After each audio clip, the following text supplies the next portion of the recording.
A dopamina não é a molécula do prazer. Como a dopamina é produzida dentro dos neurônios, como ela é metabolizada? Qual é a ação da dopamina no sistema nervoso? O que ela faz? O que pode acontecer no teu cérebro quando nós temos um aumento da concentração de dopamina ou uma diminuição da concentração de dopamina? Tudo isso e muito mais nessa videoaula que tá imperdível.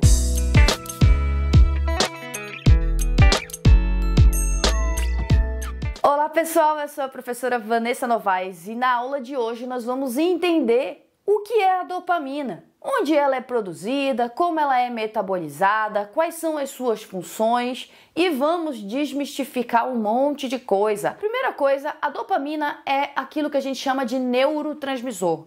E o que é um neurotransmissor? É uma molécula produzida dentro dos neurônios, armazenada em vesículas nos neurônios, e quando o neurônio quer se conectar com o outro neurônio, ele libera essa dopamina na fenda sináptica e essa dopamina vai exercer um efeito nesse outro neurônio que a gente vai chamar de neurônio pós-sináptico. Então a sinapse é a comunicação entre os dois neurônios. E esta comunicação, ela pode acontecer por meio de uma molécula química chamada de dopamina. Por isso que ela é categorizada como um neurotransmissor. Uma coisa interessante da dopamina é que ela não serve para dar prazer. Quando ela é liberada, ela não causa sensação de prazer. Isso é um grande mal-entendido que as pessoas interpretaram a partir das informações que a gente tem hoje em dia sobre a dopamina. A dopamina não tem função para dar prazer. Pelo contrário, na verdade, a dopamina ela tem uma função chamada de motivação. Ou seja, quando a gente libera a dopamina, a gente não vai sentir prazer, mas a gente vai sentir motivação para ir em busca do prazer. Isso é muito importante. Mas quando a gente sente prazer, outras substâncias vão causar essa sensação de bem-estar, associado ao prazer, e não a dopamina. Então a dopamina ela está principalmente envolvida na motivação pela busca do prazer e também pela busca de recompensas. Então, basicamente, quando a gente libera a dopamina, nós vamos atrás de coisas. Então, a dopamina, de certa forma, ela modula o nosso comportamento. Por quê? Porque nós vivemos em busca de prazer, em busca de recompensas. Então, à medida que nós vamos liberando dopamina, isso vai nos motivando para ir em busca do prazer, para ir em busca da nossa felicidade. A dopamina também não está só associada à questão comportamental não, tá bom?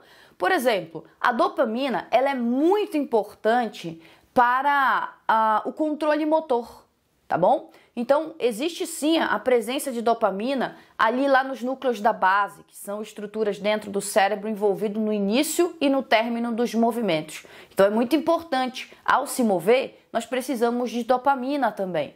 A dopamina também tem uma função importante, que é inibir a produção de prolactina, que é um hormônio envolvido na produção do leite. Então, existem funções muito mais físicas e motoras da dopamina do que simplesmente uma função comportamental, beleza?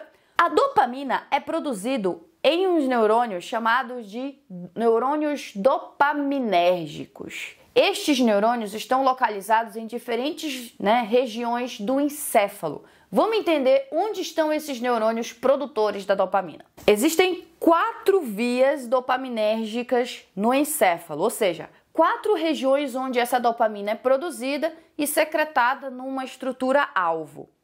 Quais são essas vias de produção dopaminérgica? A gente tem a via mesolímbica, a gente tem a via mesocortical, a gente tem a via nigroestriatal e, por último, a via túbero-infundibular. Vamos entender todas essas vias aqui agora. Vamos lá. Pô, pessoal, a via mesolímbica é o seguinte. Eu vou cortar aqui esse encéfalo aqui, tá? Pra gente olhar lá dentro. Então, olha só. Bem aqui, no tronco encefálico, tá? Nós temos uma estrutura aqui no mesencéfalo chamado de área tegmentar ventral, ATV. Aí na ATV, a gente tem a formação de neurônios dopaminérgicos. Eles se originam aí. Eles se projetam, eles produzem a dopamina a partir de um aminoácido não essencial, ou seja, a gente produz esse aminoácido, que é a tirosina. E detalhe, é que esse aminoácido ele é produzido, né, de forma endógena, mas a gente também pode consumir em outros alimentos, por exemplo, como chocolate e outros alimentos mais. Então, é um aminoácido que tem abundância. E a dopamina, ela é feita a partir deste aminoácido. Esse neurônio vai produzir essa dopamina, armazenar em vesículas e vai se projetar. Ele tá ali vamos botar aqui. Ele tá ali na ATV, no mesencéfalo, e ele vai se projetar pela via mesolímbica a duas regiões. É um núcleo que fica nessa região mais anterior aqui, chamado de estriado ventral. Também nos ratos a gente chama de núcleo accumbens. E aí essa dopamina sai da ATV e vai para o núcleo accumbens e libera a dopamina lá. E também sai do ATV e vem para cá, para a amígdala, que é essa bolinha que você está vendo roxinha aqui, marronzinha escura aqui. Na verdade, roxa não, marrom escuro. Que é uma importante estrutura do sistema límbico, muito envolvida com o medo, tá? Então, é para aí que a gente tem a liberação de dopamina pela via mesolímbica. Essa via mesolímbica está muito envolvida com o processo de vício, porque toda vez que a gente tem a liberação de dopamina no estriado ventral e também na amígdala, a gente reforça comportamentos. Então, vamos supor que você utiliza uma droga, a droga libera uma quantidade bem grande de dopamina no estriado ventral e a tendência é que você repita esse comportamento, porque é um estímulo reforçador. É ali que a gente chama de estímulo de recompensa. Então, está envolvido com a recompensa esta via e, portanto, muito envolvida no processo de vício. Esta via também está envolvida quando a gente tem um aumento muito grande de dopamina na via mesolímbica, também pode causar delírios e alucinações, característicos da esquizofrenia. Então, aumento de dopamina nessa região também pode causar sintomas de esquizofrenia. Próxima via é a via mesocortical, ou seja, os mesmos neurônios ali da ATV, alguns se projetam pela via mesolímbica, outros vão se projetar pela via mesocortical. Ou seja, eles vão sair daqui da ATV e vêm para essa região aqui no lobo frontal, no córtex pré-frontal. E mais uma vez, a dopamina nesse sentido está envolvida em modulação de comportamento, já que nós temos ali a dopamina sendo liberada numa região do cérebro responsável pelo raciocínio, pela tomada de decisão, né? Que é aquilo que a gente chama de razão do nosso cérebro. Muito importante, então, para o comportamento, né? Inclusive comportamento de alimentar, enfim, tomada de decisão e por aí vai.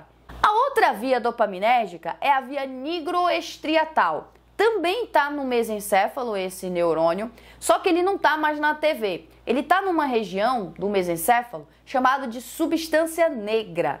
E esses neurônios da substância negra ali produzem dopamina, são neurônios dopaminérgicos, e eles se projetam para duas regiões dos núcleos da base. Aqui o caudado e o putamen, tá? Ao contrário aqui, tá? Esse é o caudado de cima e esse aqui é o putamen. Eles também são chamados de estriado, só que são estriado dorsal. Esses neurônios dopaminérgicos que vão para aí, eles estão envolvidos em vias de sinalização, né, intrínseca ali dos núcleos da base, muito importante para o início e término dos movimentos. Pra você ter uma noção, quando falta dopamina na substância negra, e aí essa via nigroestriatal consequentemente não está funcionando, o indivíduo passa a ter sintomas de Parkinson, tremor de repouso, rigidez muscular, dificuldade de iniciar os movimentos, né? Uma doença que causa uma hipomobilidade. Isso também é de competência da dopamina de realizar. A outra região que produz dopamina são neurônios dopaminérgicos que ficam bem aqui, ó, no hipotálamo. Eu vou cortar aqui o hipotálamo. Bem aqui existe um núcleo. Esse núcleo aqui é chamado de núcleo arqueado. No núcleo arqueado, a gente tem os neurônios dopaminérgicos aqui. E esses neurônios dopaminérgicos, eles produzem dopamina. E essa dopamina ela vem para cá, ó, pelo infundíbulo, por isso que é túbero infundibular. E bem aqui na adenohipófise, ou hipófise anterior, esta dopamina vai exercer um efeito inibitório nas células produtoras de prolactina. O que faz a prolactina? Ela vai aqui nas glândulas mamárias induzir a produção de leite. Então a dopamina, aqui no núcleo arqueado, nos neurônios dopaminérgicos ali, ela vai ser liberada na adenopófise, inibindo a produção de leite.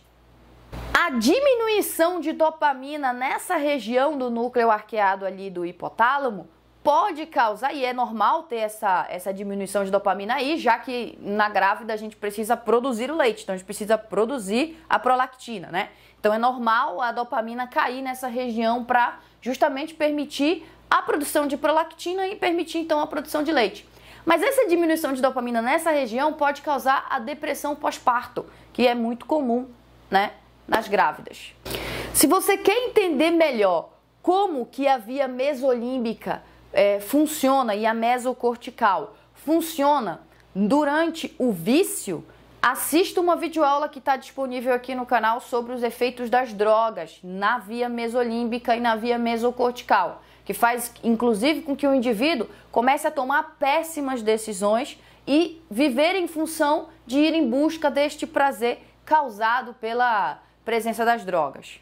Como é que esse neurônio produz a dopamina? Vamos lá. Para a gente produzir dopamina, né, é necessário que o neurônio receba a tirosina, que é um aminoácido não essencial, ou seja, é produzido pelo nosso corpo, mas também pode ser consumido nos alimentos. Existem alimentos que aumentam a concentração dopaminérgica no teu corpo, como por exemplo chocolate, que pode aumentar cerca de 55% a mais de dopamina no teu corpo, o sexo, que pode, né, aumentar 100%, a nicotina, que pode aumentar 150%, a cocaína, que pode aumentar 225%, e a gente tem anfetaminas, que pode aumentar até 1000% a quantidade de dopamina no teu corpo. E aí você consegue entender por que as substâncias ilícitas, como a cocaína e a anfetamina, causam tanta dependência química. Não que as outras não possam causar. A gente pode ficar chocolatra, por exemplo, viciado em café, viciado em tecnologia. Mas é óbvio que as drogas, elas têm um efeito muito mais intenso na via mesolímbica, causando um aumento muito grande de dopamina no cérebro, e isso vai evoluir para uma dependência. Se você quer entender melhor isso aí, eu tenho uma videoaula falando só sobre dependência química nesse canal. Eu vou colocar ao final desse vídeo, beleza? Muito bem. A tirosina, ela vai entrar no neurônio e uma enzima vai pegar a tirosina aqui e vai atuar na tirosina, né? Transformando a tirosina em L-dopa, dihidroxifenilalanina, tá? Que é um precursor da dopamina. A L-dopa, ela vai, obviamente, ser também alvo de outras enzimas, como a descarboxilase de aminoácidos aromáticos. Esta enzima vai atuar na L-dopa e vai transformar a L-dopa em dopamina. E uma coisa interessante é que a dopamina é o precursor da adrenalina, tá? Porque a dopamina, quando ela é alvo da dopamina beta-hidroxilase, ela vai se transformar em noradrenalina. Então a dopamina, a noradrenalina e a adrenalina têm precursores em comum, tanto que os três são derivados de aminoácidos, da tirosina, beleza? No caso dos neurônios dopaminérgicos, esta via ela termina aqui, com a produção de dopamina. A descarboxilase a descarboxilase aqui é a última via para a formação de dopamina. Não existe uma continuação. Agora, em neurônios adrenérgicos, por exemplo, a gente tem a continuação dessa via bioquímica até a transformação em adrenalina e noradrenalina. Indivíduos que têm Parkinson, por exemplo, tem uma diminuição de dopamina na via nigroestriatal, eles obviamente teriam que fazer uso de dopamina exógena. Porém, a dopamina não atravessa a barreira hematoencefálica. O que é barreira hematoencefálica? É a barreira dos vasos sanguíneos do cérebro com o tecido nervoso. Então, existe uma barreira ali, um filtro, e algumas coisas que estão passando dentro de vasos sanguíneos, dentro do cérebro, não conseguem sair desse vaso e atingir o tecido nervoso porque existe uma peneira. uma peneira bem seletiva. E a dopamina não atravessa a barreira hematoencefálica. Então, o que fizeram? Eles administram em pacientes com doença de Parkinson o L-Dopa. E o L-Dopa, gente, atravessa a barreira. Então já é meio caminho andado, porque aí a gente já tem uma facilidade para transformar em dopamina, basta que haja uma ação enzimática em cima da L-Dopa. E aí, por isso, nós temos a administração de L-Dopa e não de dopamina nessas pessoas com doença de Parkinson. Da mesma forma que o excesso de dopamina pode causar sintomas de esquizofrenia e a falta pode causar a doença de Parkinson, algumas outras doenças retratam a alteração da concentração de dopamina. A falta de dopamina pode causar depressão. Eu também tenho um vídeo sobre depressão nesse canal que eu vou colocar o link aqui para você, beleza? Gente, quando a dopamina é produzida, ela exerce o seu efeito, como é que ela vai ser retirada do corpo, né? Metabolizada. Após a liberação de dopamina e os seus efeitos, ela vai ser metabolizada. Ela vai ser metabolizada no fígado, nos rins e no próprio plasma sanguíneo. A maior parte da metabolização da dopamina se dá na sua quebra e transformação em adrenalina. E boa parte dessa dopamina, na verdade não é mais dopamina, né? São os seus metabólitos, vão ser eliminadas do corpo junto com a urina. Cerca de 80% da dopamina vai ser eliminada desta maneira. As enzimas envolvidas na metabolização da dopamina é a MAO, tá? Chamada de monoaminoxidase, ou o CONT, que é o catecol O-metiltransferase. Então essas duas enzimas estão envolvidas com a metabolização de dopamina. Elas estão tão envolvidas que alguns medicamentos antidepressivos inibem a atuação, por exemplo, da MAO. Então, existem algumas categorias de antidepressivos que inibem a MAO. Se inibe a MAO não consegue metabolizar a dopamina e, consequentemente, isso aumenta a concentração de dopamina nessa região. E, consequentemente, nós temos uma redução dos sintomas depressivos, certo? Então, é por aí que alguns medicamentos atuam para aumentar os níveis de dopamina no cérebro. A dopamina, ela tem um efeito muito rápido, uma meia-vida no plasma de cerca de 2 minutos. O que é meia-vida? É o tempo necessário para que a concentração de dopamina reduza a metade. Então, rapidamente ela é metabolizada. Em 2 minutos a gente já tem ali a redução brusca da concentração de dopamina liberada no sangue. E quando ela está atuando, ela atua muito rápido também. Afinal, nós temos uma metabolização rápida. Em cerca de 10 minutos nós já temos os efeitos da dopamina no nosso corpo. Normalmente a dopamina ela é liberada quando a gente se alimenta, né? Quando a gente está indo em busca de um alimento que a gente gosta, quando a gente está indo em busca dos nossos sonhos. Então, ela é um estímulo reforçador para a gente seguir em busca de algo. Tá? O que as pessoas confundem muito é que a dopamina, ao ser liberada, causa a sensação de prazer. Não. Ela é liberada para que a gente vá em busca do prazer e óbvio que se a gente vai em busca do prazer e alcança esse prazer, nós temos uma sensação de bem-estar. Então a dopamina não está diretamente relacionada à via final, que é o prazer. Ela está envolvida com o processo até a gente chegar na via final. Quem está envolvido com prazer são outros neurotransmissores, como por exemplo a serotonina. Tá? Então quando a gente, por exemplo, come um alimento que a gente gosta demais, até a gente ir em busca desse alimento é a dopamina. Mas a serotonina é liberada quando a gente sente o sabor do alimento na boca e aquele prazer gostoso, aquela sensação maravilhosa. Certo, gente? E uma coisa interessante, quando você vai em busca de algo e esse algo te dá prazer, libera serotonina e tudo mais, a tendência é que o sistema dopaminérgico responda, né, de forma bem sensível a esse comportamento. Então, a partir daí, o teu sistema dopaminérgico vai ativar para você continuar esse comportamento reforçador. É por isso que ele está envolvido com um sistema de recompensa.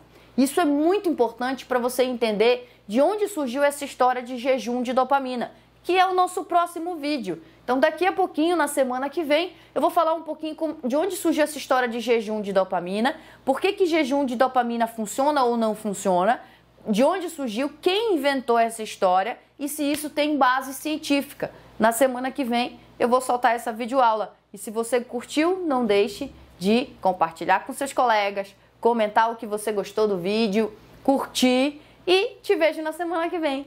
Tchau, tchau!